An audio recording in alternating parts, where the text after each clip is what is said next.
elevator tries to bring you down, go crazy.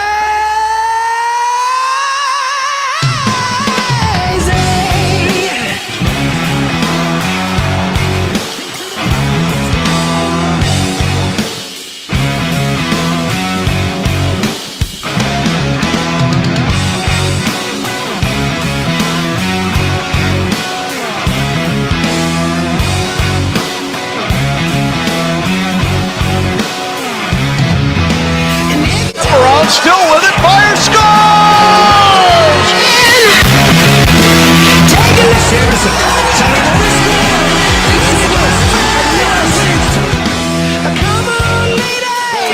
Power plays over, center score! At the horn! He's having trouble changing here. McDavid, beautiful move!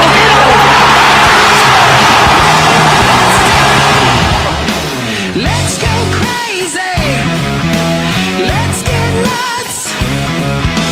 Search for the purple banana before they burn us in the truck.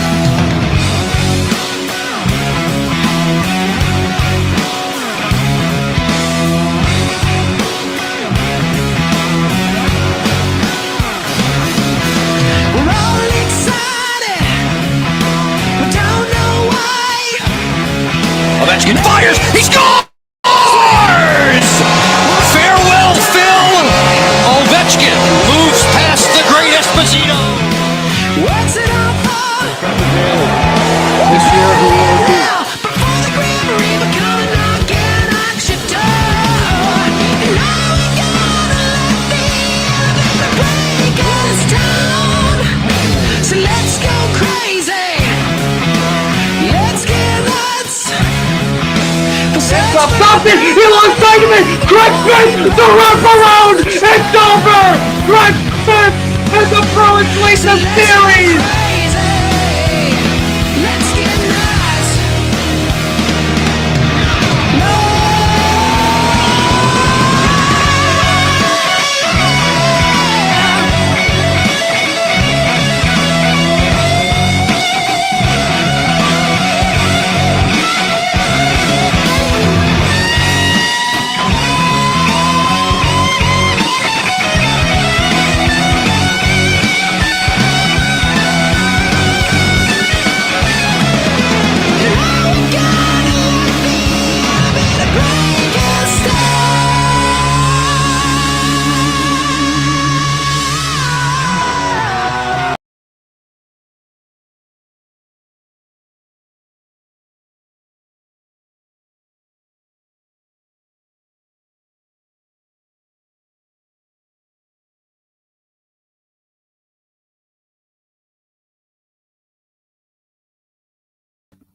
Hello, everybody. I'm Grant Flo from Fletcher Sports Zone, and welcome back to another edition of the Powerskateshow, Season 5, Episode 9. We have some playoff recaps and a lot of other fun topics to discuss. Let's introduce Alex Stossel. Thank you for joining Saturday edition of the Powerskateshow this week. I was going to try to do audio here, but it's not letting me do anything. So while I'm working on it, how you guys doing today? Welcome back to another episode of the Powerskateshow podcast, where you guys love to see us rant every once in a while. So Grant, when I get everything good, how we doing, my friend? We're doing pretty good. Nervous, extremely nervous, in fact, because Bruins Hurricanes Game 7 today, which I will be commentating on my channel, Fletcher Sports Zone, at 4:30 Eastern. But I'm nervous. I've commentated every single game from this series, and the fact that the home teams have won every single game so far is absolutely huge. That was one of my biggest concerns, was how good can Boston play on the road during the playoffs? And right now, they're not playing so great, at least on the road. They are a completely separate team at the TD Garden than they are in Raleigh. And right now, I'm not feeling so good, personally, about the Bruins. but we just don't have Bruins and Hurricanes. We have 4 other Game 7s this weekend. So, huge weekend for the sport. Yes, and when the Flames, I got like a ton of text messages. You guys have been asking, are you guys gonna do a triple header tonight? Unfortunately, we could not, cause yesterday for us was an eventful night. I went to a hockey game and Mr. Flood had his senior prom. So first off, Grim, before we get everything, how was prom, man? Like how was it? Prom was pretty good. I had a lot of fun with a lot of my friends from school. Took some pictures, had a blast, rode in a party bus. First time I've ever done that. Yeah, no, it was a lot of fun. I had a lot of fun. Shout out to a couple of my friends who watched the channel. Yes. So now let's get to some introductions. It looks like the audio is working. So if you guys have not yet followed the Powerskateshow on Instagram, it's under the ticker Powerskateshow. If you guys want to subscribe to our own YouTube channels, it's Alex Stossel, that's my channel, ALEX, Alex. Stossel is STOESSEL. I just posted a Caps fan reaction video. I'm not sure if it's not even close to Steve Dangle's best friends, but that's okay. I'm just getting started. And you guys are required to follow Flux the Sports Zone, best in the game. You guys get to see hockey news, which we collab every once in a while. Basketball, baseball, football. You get the picture. And then go subscribe to Flux the Sports Zone. And you guys gotta check out the merch because I haven't seen you guys get the merch. So yeah, please have that when you guys have a chance. But anyway, cool. All right, let's get to some topics. So first topic, I think this is a good move to start off with. Kevin Shoveldayoff is re-signed with the Jets to a 3-year extension. Well, I think first and foremost, this isn't necessarily a terrible deal for Winnipeg. I think he's done a nice job as a GM. He's already brought them to one Western Conference Finals appearance in 2018. And honestly, Winnipeg is still a very solid team. I just feel like they could always do better. They could always improve their bottom 6. They could always go after a big-name defenseman. I don't know why they don't. I wish he was a little bit more – he would spend a little bit more in free agency. But really, other than that, I wouldn't really complain. Winnipeg's just kind of in that window right now where if you make the playoffs, great. Are you going to go far? Probably not. But you're right on that fringe of – either being a wild card team or missing the playoffs by a few points. And it's kind of unfortunate. I know most fan bases despise it when they're kind of in that area, but that's basically what Winnipeg's been at for a while now. Give him 3 years, see what he can do with some new prospects, and I guess just take it from there. I mean, Cole Perfetti's still going to get called up, so yeah, definitely stuff to look forward to over there in Winnipeg. Yeah, Winnipeg, I would say that's a great deal. 3-year extension for Kevin Shoveldayoff. He's handling good prospects. Like, I'm not saying like this is like a Ottawa or a Detroit or an Anaheim type caliber, but Winnipeg they have their own good level of prospects coming from the Manitoba Moose or any from junior leagues or from college. True. Alright, so next up, from the Canucks exit interviews with Quinn Hughes, Elias Pettersson, Connor Garland, and Brock Besser, which we're talking about Brock Besser, he talked about his family as his father is having health issues, and he opened up with, "It's really hitting me hard," and he made it public that his father was diagnosed with Parkinson's disease. in this very unfortunate situation, obviously going on with the best family. Prayers to him and his father. Obviously, that's obviously tough to deal with. Still playing as an athlete, not being around his family as much as he'd want to be. That's going to take a toll on any individual. And one aspect I've learned in kind of like the sports media aspect is you got to avoid asking these questions about personal stuff. Like if Brock Besser's father is dealing with an illness right now, you don't have to bring that up just nonchalantly in the middle of an interview. It's just not the proper thing to do. And listen, I know you're just trying to do your job and ask a question, but you got to ask a way more mature question. I don't really like reporters that ask questions like this, and then when you get a sad answer, a little bit of an angry tone back from the player, I kind of get what they're saying. It's really unfortunate sometimes when these reporters just ask these questions that, yes, it's important to see how the player is doing, but at the same time, you got to think long and hard about, does Besser want to necessarily share this information with the media and whatnot? And I feel like sometimes when you're a reporter, you can lose track of that. Yeah, like some athletes, that let me rephrase that.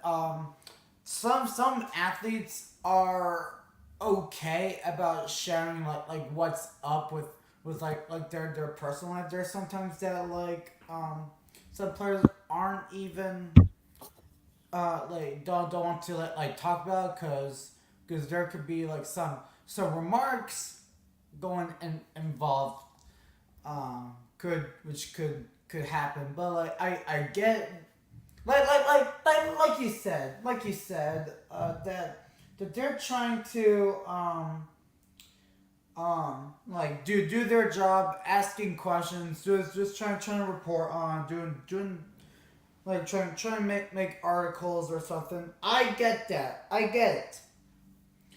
But again, thoughts and prayers go to Brock and his father for their time off, for what's up right now.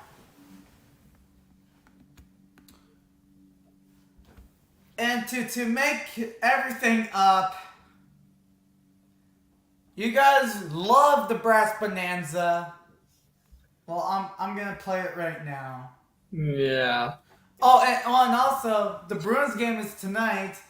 I got an even funny Brass Bonanza when they lose. It's not the car crash. It's way better than that. But anyway, we'll just play the Brass Bonanza.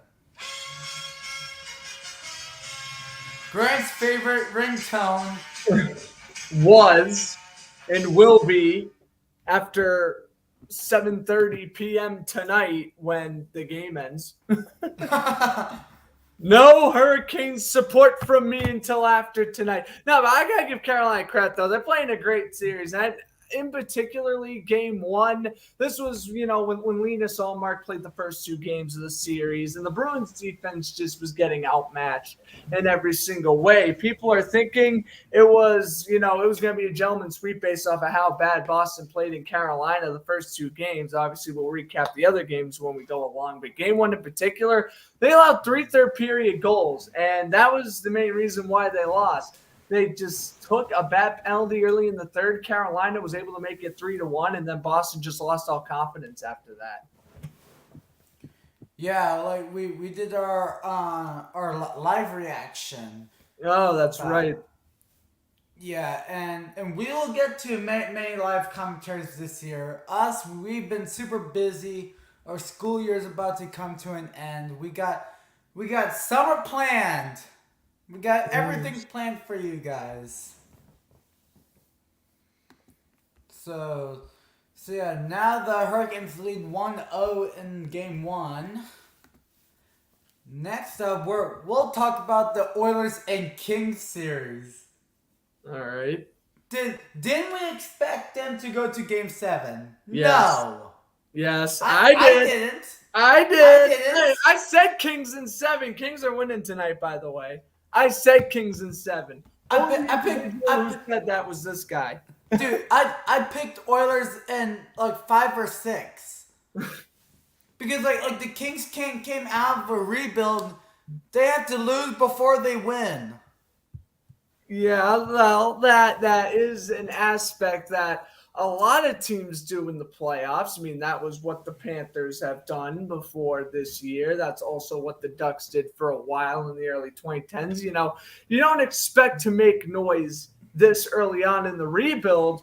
Well, hey, even if you win this round, sure, you're going to get absolutely decimated by who would they face? I think the winner of the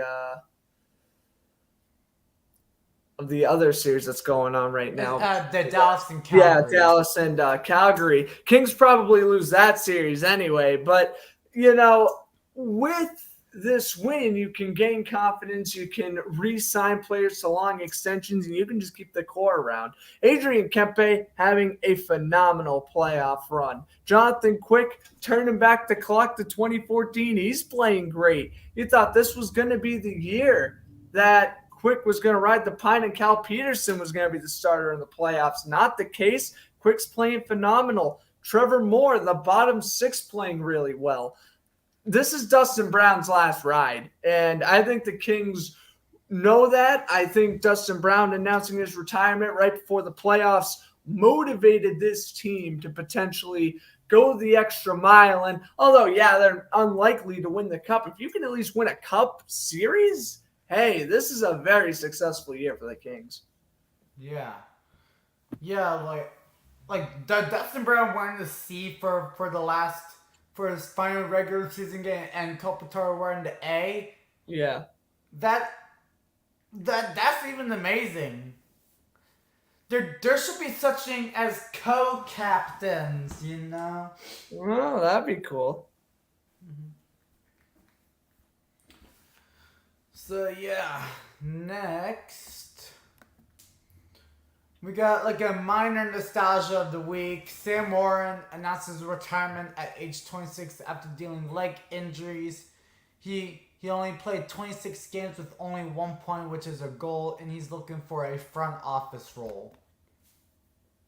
Well, that's always a good thing to do. While you're still young, you can stay in the sport. Working in the front office as well. A lot of former players, you know, they take that route. And good for Samuel Morin. He realizes that obviously his health is more important than, you know, playing the sport, but he can still stay in contact with the franchise. I think that's a smart idea on his behalf. Yeah. Yeah, I gotta agree with Sam Warren for what he has to do. It's unfortunate that he's been dealing with a ton of injuries, and this dude was a first-round pick. That's right. So, like, it was unfortunate that he's been having a ton of, like health problems or, like, injuries or something like that. He actually didn't play the whole entire season in 2019-20, and I think he didn't play the whole season this year. So, like, you could probably know that, like, he's about to come to an end with retiring and all that. Yeah, he re-signed on July 26th this past year. 1-year deal. Mm-hmm. It was a 2-way. And, yeah. I mean, especially when you're a player like Morin, when you're kind of flipping, you know, bottom 6 minutes in the NHL or top minutes in the AHL, especially if you're an injury-prone player playing that role, you're not going to want to, you know, play out the rest of your career and risk getting hurt. Yeah. All right, next. Now, Malkin with the triple overtime game winner 4-3.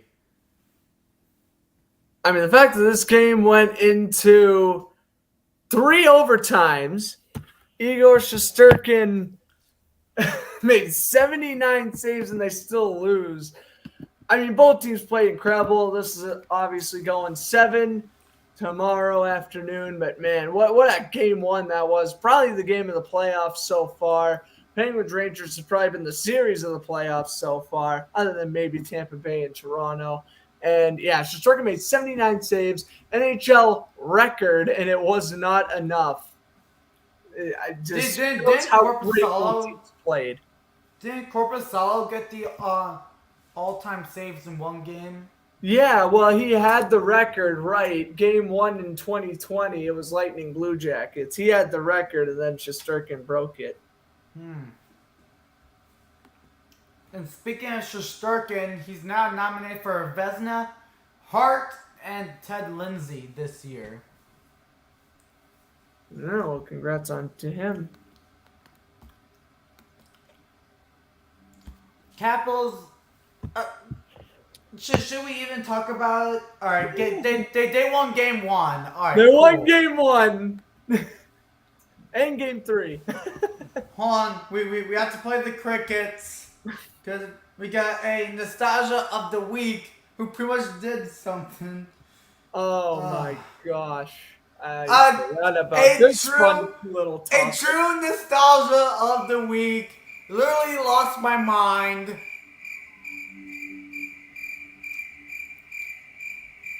Hey Grant, I think I have to play again. Yeah. This guy is a moron. Who are we talking about, you may ask?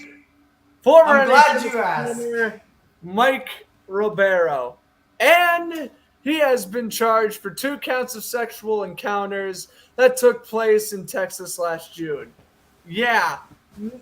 What an absolute goon. Like, come on, man. What are you doing?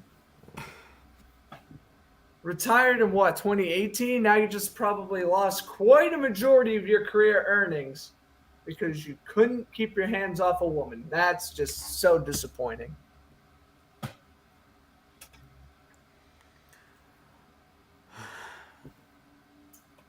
I think we do not have a nostalgia of the week so far. No. I think we do. I think we do. But we'll get to it. We'll get to it. We do. That's also not really happy news, but we do have a nostalgia technically. Kirill Kaprizov gets the first ever playoff hat trick. Round of applause. Unfortunately, Minnesota's eliminated now, but did win game 2, 6-2. Kaprizov is fantastic. It's just too bad he's going to already be 28 next season. I wish he came in the league much earlier. He's fun to watch. Yes. And, win him a cup, Minnesota. No pressure. Yes. All right. Now, and hashtag push for Kaprizov, that the hashtag works. Kale McCarr, overtime. You know, we got sweep. The only sweep. Yes. What'd I tell you? Everyone's like, Nashville in 7. What do you mean, Alex? We tried to tell y'all when UC Saros was injured and was going to miss this series, Avalanche were getting the sweep. No one listened to us, Alex, but guess what? We were right. Yes, we're always right. Always. Just, yeah, totally. Casey D. Smith, core muscle surgery, and he will miss the remainder of the playoffs. And look what Louis Domingue is doing. Yeah, Louis Domingue's done a nice job. I really thought Rangers were going to win that series in 5 once the Smith went down, and after how Game 2 played out for the Rangers. But I will say, Louis Domingue looking very impressive so far. Whether Pittsburgh loses tomorrow or not, I mean, that now Crosby's injured. They have to deal with 2 injured goalies into Smith and Jari. Really, Pittsburgh did all they could do with the roster they have against a very tough Rangers team. And, hey, maybe they can finish it out on the road tomorrow. It'll be interesting to see. So, game alert. Bruins defeat the Hurricanes 4-2 in Game 3. Swayman, first career playoff win. Round of applause. Round of applause for move over Connor Hellebuck. We're looking at the new greatest American goaltender in the... Okay, I'm kidding. But listen, Swayman playing tremendous right now. I mean, other than Shesterkin, I don't think you can find a goalie under 25 years old that's as dominant as Jeremy Swayman has been so far. Him and Shesterkin, I think they're going to run the Eastern Conference in a couple of years. Both are phenomenal young goaltenders. Swayman in particular here played very well, and he has been playing very good this series. I'm not saying the Bruins lose in necessarily 5 or 6 with Allmark, but really you kind of sense that at the end of the stretch, Swayman should have been your goalie from game 1. It's just Allmark had a way better ending of the season. So I get it. You try to ride the hot hand. Allmark loses the first 2. You do the right thing. You switch to your younger goaltender, and guess what? Swayman won 3 out of 4 now, and he's going to have to shut the door tonight. But I will say Swayman's played very impressive. First year as a starter, technically, in the playoffs. So I tip my cap to the kid out of University of Maine. He's playing fantastic. Yeah. All right. So next, Penguins defeat the Rangers 7-4 in Game 3 of the playoffs. Evan Rodriguez recorded 2 goals for 3 points. And we gotta give a shout out to Matthew, who's been a fan of the Powerskateshow, who commented, "Cue Rangers fans complain about refs when they had a 4-1 comeback and blew it. And I know they're all gonna say, enjoy the golf course. You're clearly gonna see it soon yourself." Oh my goodness. Islanders fans chirping at Rangers fans when the Islanders aren't even in the playoffs? What? No, I'm kidding. But shout out to Matthew. He is a huge supporter of Power Skate and Fletcher Sports Zone. So much appreciated, Matthew. And yeah, that's what I was going to bring up. The Rangers came back from 4-1 down and still ended up losing by 3. That rarely happens. You come back just to lose by more than 2 goals. And unfortunately, that's what happened with the Rangers here. Played terrible in the first period and played terrible in the third period. If you played great one period but god-awful the other 2 periods, I don't think you're coming out on top most times unless you score 6 in a period, which last time that happened was in like 2018 or something. So you get what I'm saying. It really, the Rangers just, they came back and they thought that was enough. They were hoping the game would go into overtime and Pittsburgh would be fatigued and they would win that game. It just didn't happen. Yes. So now I gotta play the crickets again, and then I'm gonna let our crowd just laugh because something bad happened, right, Grant? Oh, yeah. This was probably And not smart choice. no. I mean, this isn't micro barrel level bad, but this is the moment where Lou Lamoriello's got to contemplate retirement. Yeah. All right, crowd, you may laugh. Yes.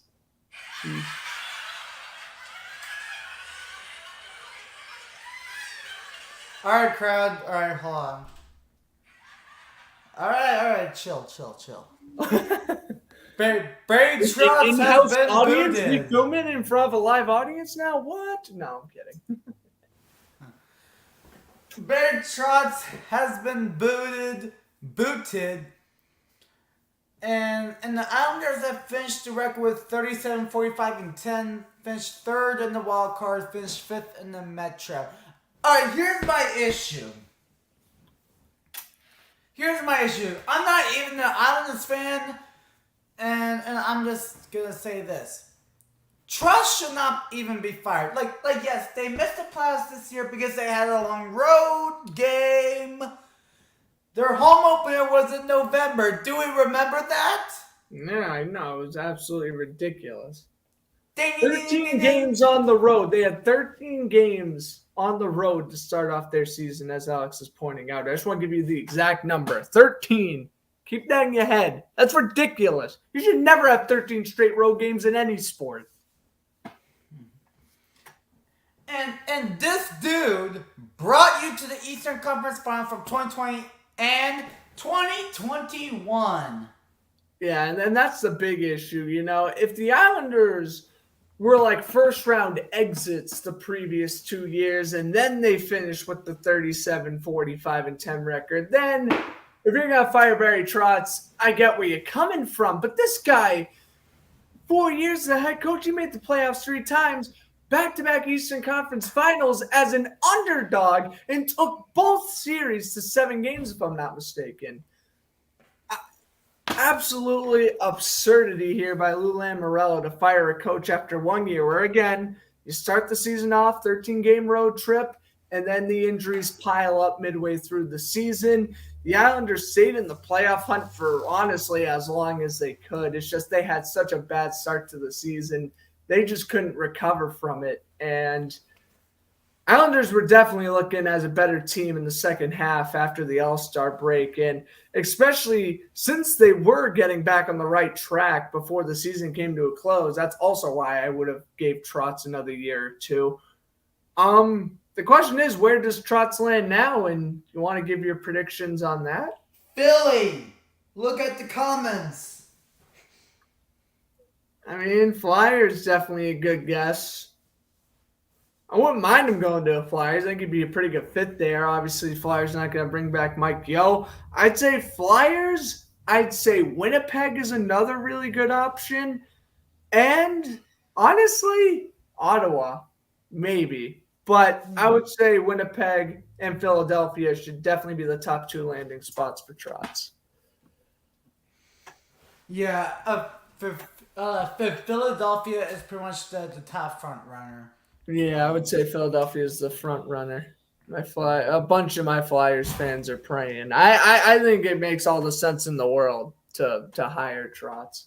Yeah, and now let's do another Crickets because this dude did not last more than 1 year. And this is our true nostalgia.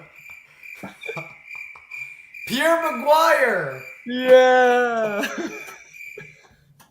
Vice President of Player Development Operations. Yeah, it didn't go so good now, did it? Yeah. According to the caption. Well, maybe TNT will give him a contract. He'll be back between the benches. Please. We'll see. I hope not, but we'll see. All right, Kraken re-signed Max McCormick to a 1 year. I guess next because he's mostly an AHL dude. Yeah. That's McCormick. He was a former prospect on the Hurricanes, I think. Yeah, he was. Long time ago. Yeah. Mr. Verhaeghe. This dude got 2 goals in Game 4, and I was not happy. All right, cool. Yep. According to my comment, I said rant time on Powerskateshow. That was my actual rant. But don't worry, there's more. There's more Carter Verhaeghe Yes. to ensue later on. Yes. I'm not sure if I still follow him on my own. If I did it, I'm out. All right. Anyway, the Avalanche swept the Smashville Predators, and yeah. No Only surprise. 3. Although Connor Ingram did play good. I'll give Ingram credit. He did do well in replacing Saros. But like I mentioned, no Saros, you were not winning the series. And I kind of sense you weren't winning the game either. When you have Roman Josi and just Roman Josi and a couple of solid wingers in Forsberg and Granlund. Granlund. I mean, yeah, they have Johansson. nice pieces on the first 2 lines. Bottom 6 depleted, defensive core besides Roman Josi depleted, goalie injured. Not a recipe for success against the best team in the Western Conference. Yes. Well, at least you can say you made the playoffs, unlike Vegas and Vancouver. Cough, cough. All right, Grant. I guess the crowd wants to cheer again because a certain person has announced his retirement, and for that, we have to do a round of applause to ourselves, Grant. Mr. Oh, boo, I hate ads. Oh, man.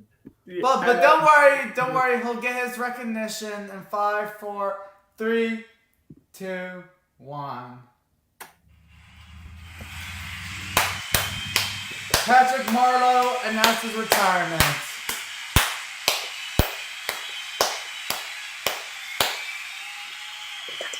All right. All right, crowd, you can calm down. 23 seasons in the NHL, 21 with the Sharks, 1,111 career points with the San Jose Sharks, 1,197 total. Oh, can't forget the 1 week he spent on the Hurricanes before he was traded to the Maple Leafs. Yes! Can't forget about that either. If you saw the original post, you would see Alex tag the Sharks, the Penguins, and the Maple Leafs. And then I went in afterwards and tagged the Hurricanes. But no, for Patrick Marleau, congratulations on a Hall of Fame career. If you don't think this guy's a Hall of Famer, I urge you to just watch this guy's highlight reel, and hopefully that will persuade your opinion. Like I mentioned, over almost 1,200 career regular season points, 23 years in the NHL. Never won a cup, had a lot of chances to win it with San Jose and Pittsburgh at the end of his career. Couldn't get it done. This guy also had 120 career playoff points. Actually, 127 career playoff points, rather. This guy was still producing a point every other game, like a game and a half in the playoffs. Yeah. Guy performed very well. Yeah, like Patty Marleau, he's been one of my all-time favorite players since 2009. Yeah. When he made the All-Star in Montreal. Marleau, all-time leader in games played with 1,779 career games, passing Mr. Hockey. And he's basically now Mr. Hockey of San Jose. Absolutely. I mean, by far the best player the Sharks have had in their almost, now 30-year history of the franchising. You know, I got to give them a lot of credit. Sharks may not have a cup to their name, but they've had a lot of great guys. Patrick Marleau, Logan Couture, Joe Thornton, Joe Pavelski, Jonathan Chu, Mark-Edward Vlasic, Doug Wilson. I mean, the Sharks, Nabokov. even Evgeny Nabokov, Antti Niemi, like they have had a lot of really great players over the years. Just unfortunately couldn't win the cup in 2016, and then they just haven't gotten back there since. And now the rebuild's officially begun. Unfortunately, you know, I'm happy they were able to bring back Marleau for another season. 2 seasons ago, he was a free agent all of last year. Like, I was happy he played with San Jose in 2021, but, you know, you knew San Jose wasn't going to make the playoffs, and you kind of sensed it was the end of the road. And at 42 years old and having as much milestones as he does, you know, he's going to be 47 years old, and he's going to be getting inducted in Toronto. So hats off to Patrick Marleau on, again, what is without a question a first ballot Hall of Fame career. Yes. And now Shane Wright is on his way to Montreal. We were just going to skip over the draft lottery and just announce Montreal won. Incredible. They are the first team ever to make a Stanley Cup final and finish dead last the following season. And guess what? Shane Wright, Cole Caulfield, Nick Suzuki. This team is looking unfair. This offense is going to be looking absolutely lethal a few years down the road. Yeah. If only they kept Kakaniemi around. That's a shame. Yes. When they let Kakaniemi go, they became the Frogs. Yeah, Montreal. apparently that was the beginning of that and the Carey Price and Shea Weber injuries. I mean, Montreal just had a terrible offseason, and then it just showed on the ice. Yeah. And also the Canadiens have become the first team to have a first overall pick at their home arena location in the NHL draft. I did not know that. Well, there you go. Now watch them not pick Shane Wright and mess it up. I mean, hey, listen, not to bring NFL into the show, but the Jacksonville Jaguars picked a person who I thought didn't even belong in the top 3. So, maybe Montreal can get a little bit risky, and hey, maybe they pick a different player than Shane Wright. I think they could definitely target a defenseman. I mean, over Shane Wright, no, but they could certainly target a really good defenseman if they wanted to be really risky and trade down, and get probably the best defenseman on the board. But I think they're gonna stick with the first tier. I don't think trading it's gonna be an option. They're gonna get Wright, and them and Caulfield, they're just gonna be tearing up the league a few years down the road. I mean, we could potentially, if all things develop and go well, can potentially become the next Draisaitl McDavid pairing, if you get what I mean. Yeah. Just 2 players can just take over the entire league, and don't be surprised if that happens with Wright and Caulfield. Yes. All right. Next, Adrian Kempe gets the overtime game winner. It's pretty much not my my topic, but Grant, you can take it away for Kempe. No, Kempe did amazing. I mean, Mike Smith, he's really has not played that great in the playoffs. I was expecting him to play a little bit better. Adrian Kempe scored a minute 12 into overtime. And, I mean, this is just one of these situations where Edmonton just wishes they had a better defense, I feel. The Oilers' top 6 is filled with speed, but the Kings' entire offense is filled with speed. Or maybe not so much the 4th line, but the top 3 lines when Dustin Brown's not on the 3rd line, filled with speed. And that's what Edmonton, I think, is struggling with, and that's why they haven't taken the Kings out yet.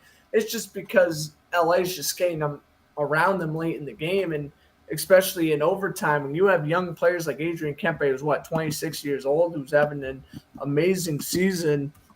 He's going to finish the job. He's going to make a name for himself in these playoffs. Yeah, 54 points in the regular season for Kempe.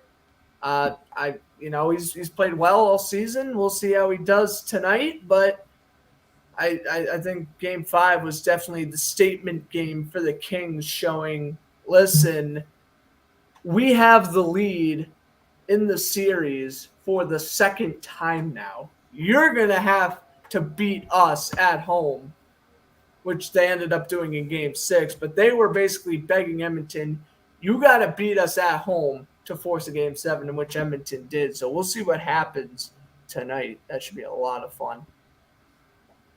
Yeah, like Kempe had a great series, like you said, and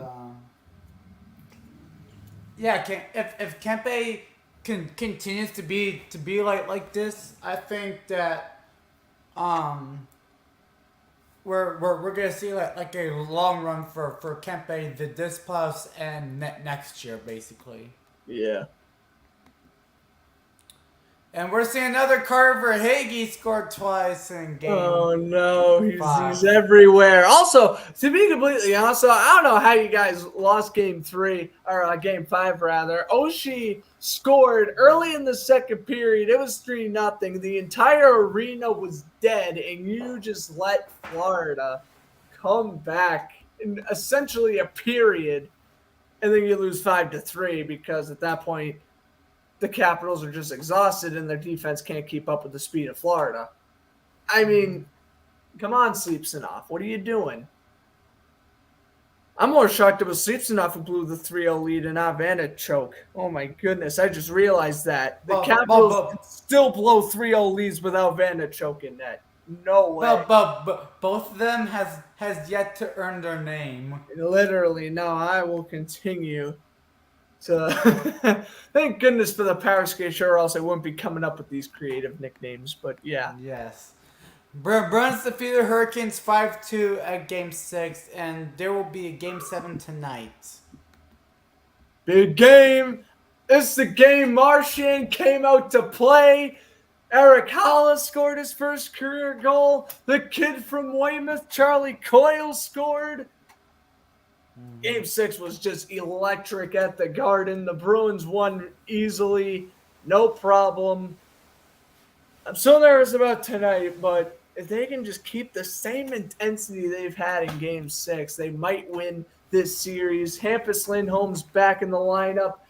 And I think the Bruins, they might still be sitting Grzelcyk for Game 7. So I don't know what the deal is with Matt Grzelcyk there. I know he was inactive for Game 6 due to kind of personal issues / wasn't playing so good. So they benched him for Game 6 for Mike Riley, and Riley's played well.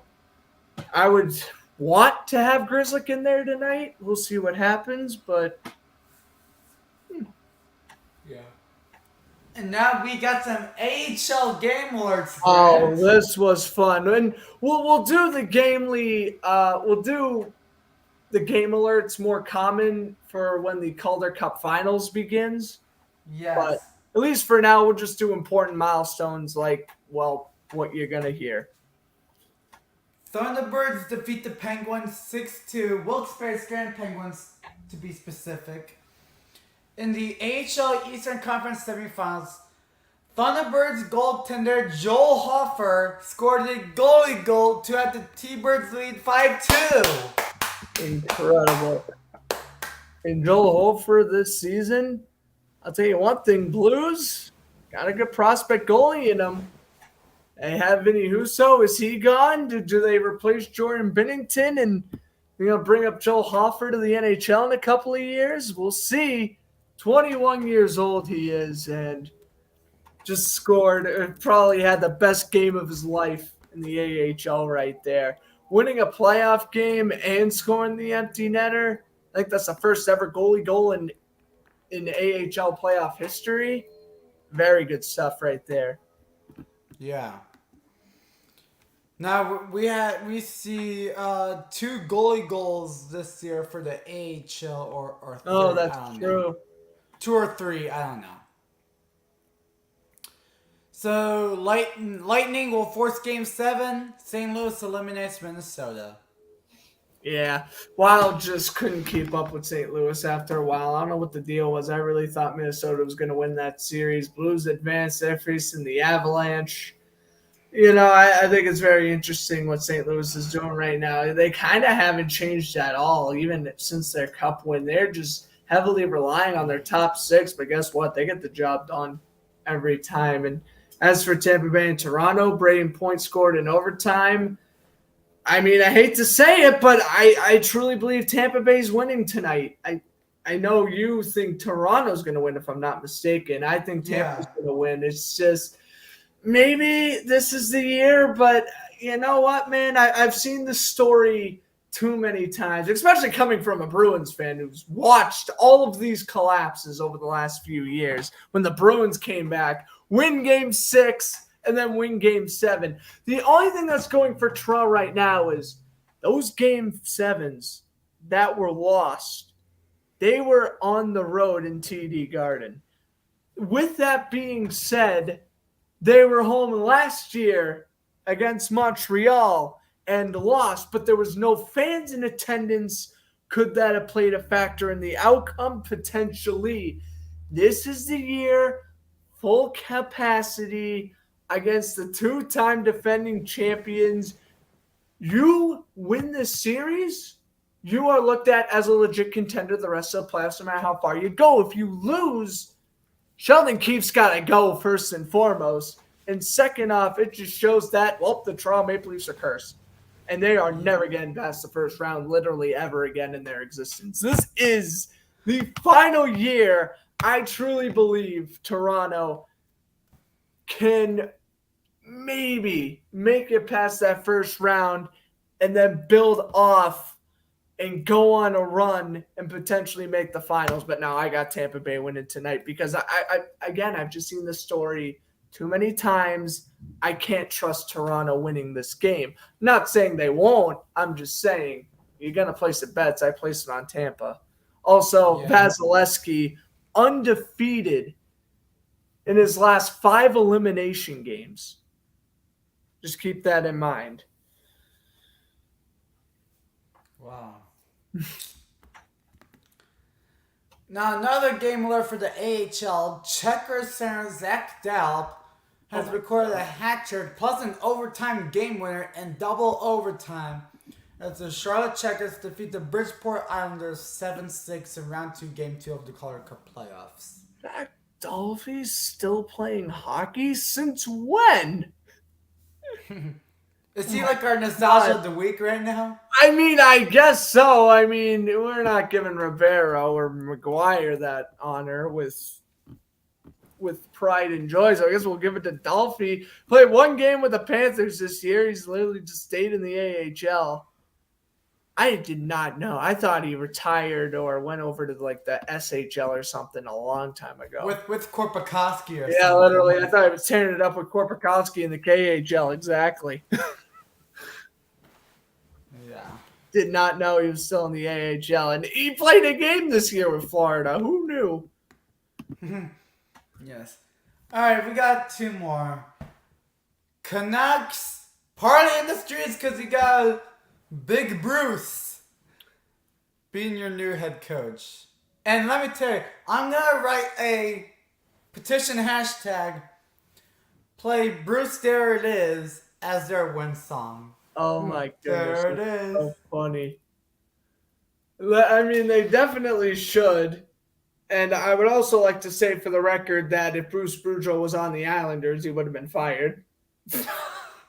Just saying. But no, Vancouver, I mean, when Jim Benning is making better GM decisions than Lou Lamoriello, that tells you something's not up in there. And you want to know what, man? Good for Bruce Boudreau. He's really gathered the team around. Vancouver finished above 500 for the first time since, well, the bubble year.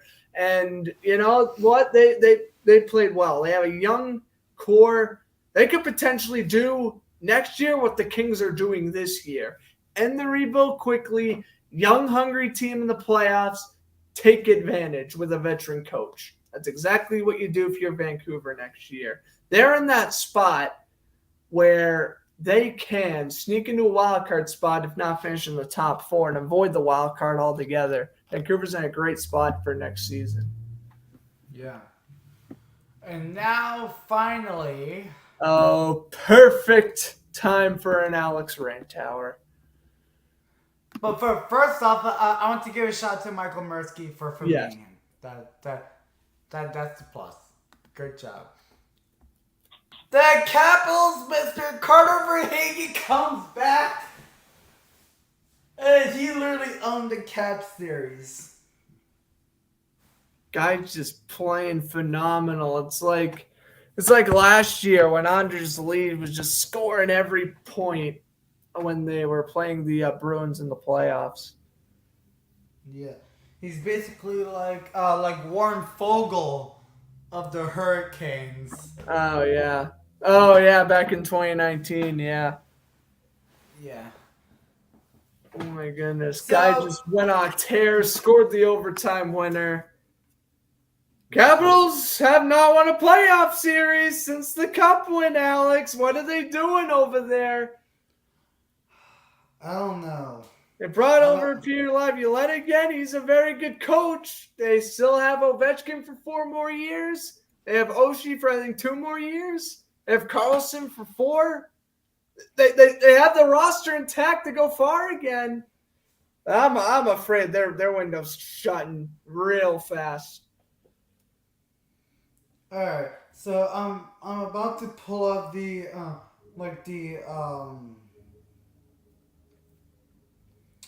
about the exit interviews basically.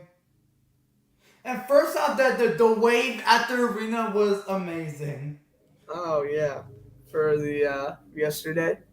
Yes. All right, here's what happened. Alright, I'm gonna pull up the the exit interviews if there is.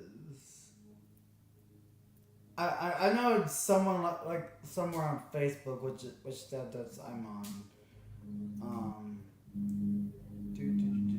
So I'll just do my rant really fast and then so like first off we had a great wait. You got no rant, because I found it. Oh, here we go. All right, here's what Alex Ovechkin said.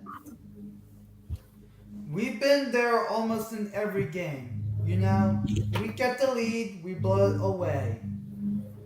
He knew that there were some missed opportunities in game 4 and 6.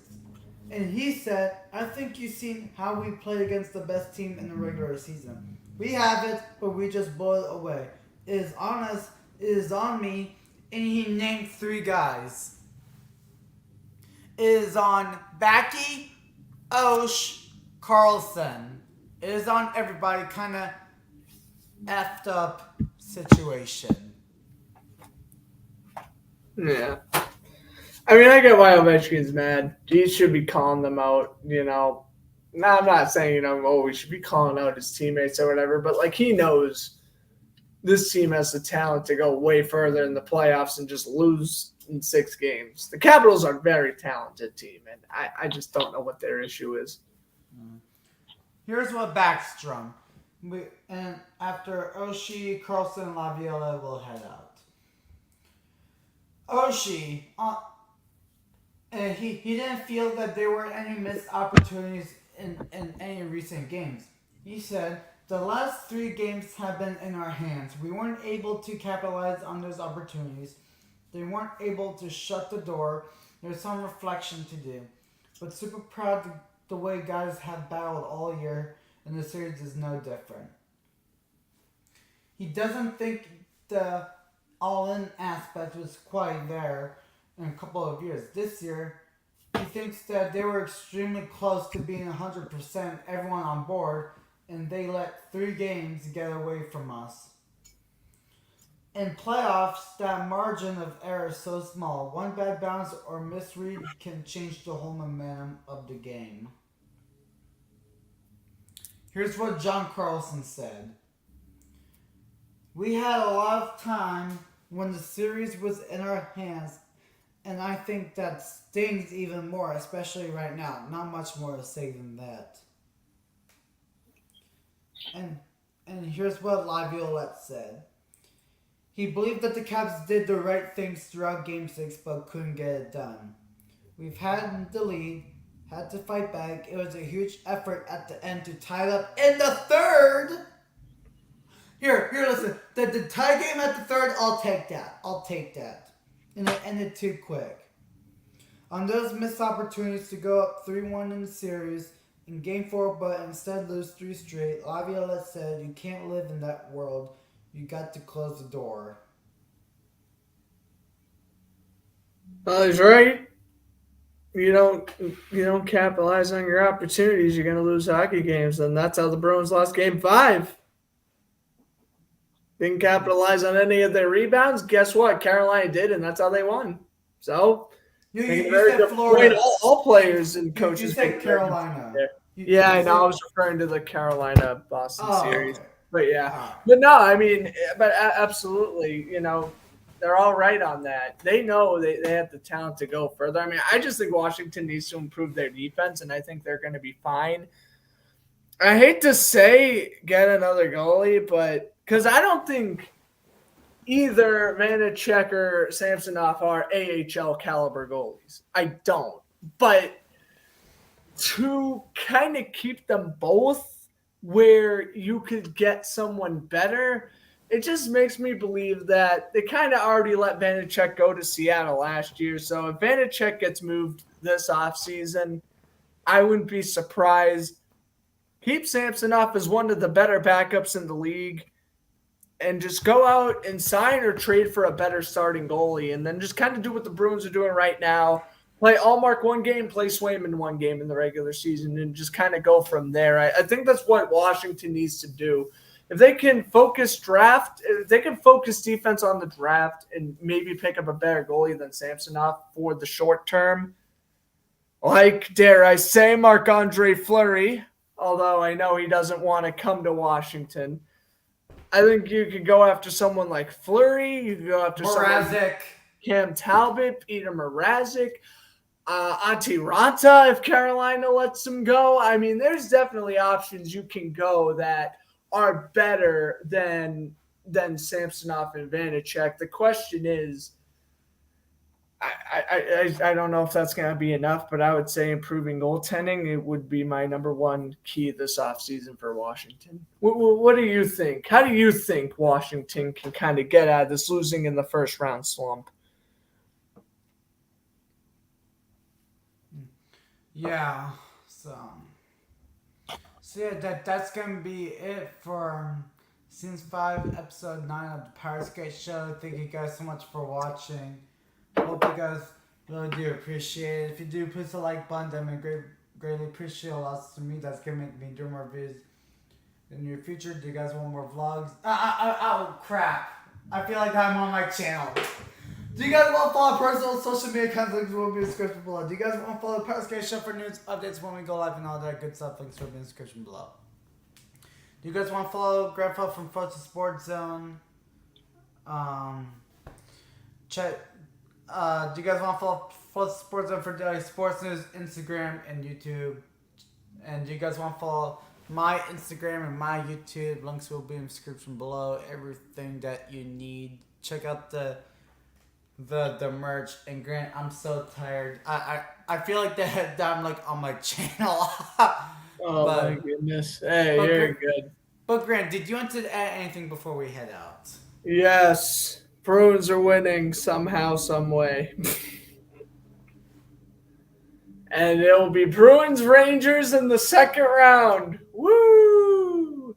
Here we go. Actually, you know what?